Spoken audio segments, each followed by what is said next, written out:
How to fix page is not available right now on Instagram in iPhone 16a. So let's start the video. First of all, if you want to fix this problem, then firstly open App Store and then search here Instagram.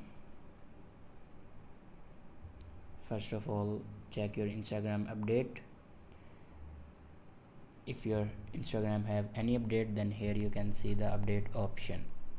So update your Instagram. After update your Instagram, your problem will be fixed. If it doesn't fix your problem, then open settings.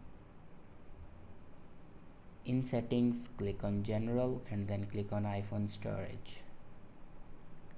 Now scroll down and click on Instagram. Now here you can offload your Instagram app. After offload your Instagram app, then reinstall it. After doing these steps, your problem will be fixed. I hope this video is helpful for you. Thanks for watching.